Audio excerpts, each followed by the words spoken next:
এটা আজকেই খবর এলো নিউজ ইন্ডিয়ান এক্সপ্রেসে যে মার্কেট থেকে গভর্নমেন্ট 4,300 crore ওরা দিয়ে দেওয়ার জন্য ওরা মার্কেট থেকে ডেপ্ট ওরা আবার বড় করবে, ঋণ নেবে।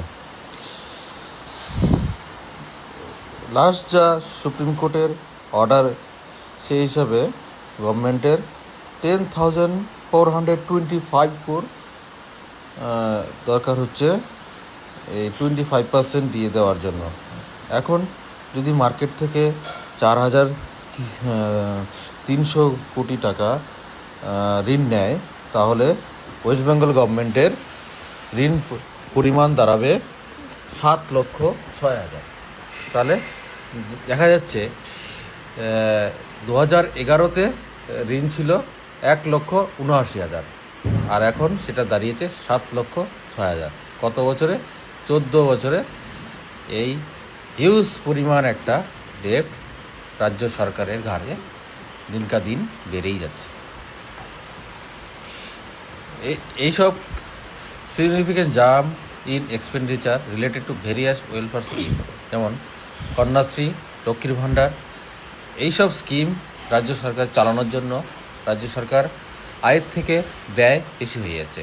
এইভাবে রাজ্য সরকারের প্রত্যেকটা এমপ্লয়ির, প্রত্যেকটা জনগণের উপর এক্সট্রা লোড চাপছে। তারপরে স্বাস্থ্যসাথী, এইসব স্কিম তো আছেই, যেগুলো স্টেটে সেন্ট্রালের শেয়ার একটা স্কিম ছিল, সেই স্কিমটা স্টেট জয়েন করেনি। হেলথ স্কিম ছিল, রাজ্য সরকার একটা নিজের মতো করে স্কিম করলো, তার জন্য তাকে এক্সট্রা পুরো টাকাটাই দিতে হচ্ছে স্বাস্থ্যসাথীর জন্য। এরকম অনেক স্কিম আছে যে রাজ্য সরকারের নাম পরিবর্তন করার জন্য সেন্ট্রাল থেকে কোনো বেনিফিট পাচ্ছে না, তার জন্য রাজ্য সরকারকে প্রত্যেক বছর ওকে একটা ঋণ নিতে হচ্ছে বাজার থেকে। এখন এই বছর যে হয়েছিল 81,000 crore মার্কেট থেকে নেবে বলে 2025-26 ফিনান্সিয়াল ইয়ারে ওরা ঠিক করেছিল। লাস্ট ফিনান্সিয়াল ইয়ারে 80,000 crore মার্কেট থেকে নিয়েছে। এতে দেখা যাচ্ছে প্রত্যেক বছরে ঋণের পরিমাণ কিন্তু বেড়ে যাচ্ছে, কমে যাচ্ছে না। অ্যাডমিনিস্ট্রেটিভ হেডকোয়ার্টার উইল পে 25% দিয়ে অর্ডার। এবং এই যে অর্ডারটা বেরোলো, এই যে টাকাটা কোথায় দিবে?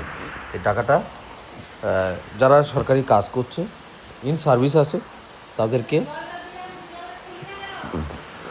ডাইরেক্ট টাকা দিবে না, তাদেরকে জিপিএফ অ্যাকাউন্টে দিয়ে দিবে। জিপিএফ অ্যাকাউন্ট দিলে কি হবে? সেটা স্টেট গভর্নমেন্টের জিপিএফ অ্যাকাউন্ট, এবং সেটা তারা ম্যানেজ করতে পারবে, এবং সেখান থেকে স্টেট চাইলে আবার সেই টাকাটা নিতে পারবে, ঋণ নিতে পারবে। আর যারা পেনশনভোগী তাদেরকে সরকার এই টাকাটা ডাইরেক্ট দিয়ে দিবে। এবং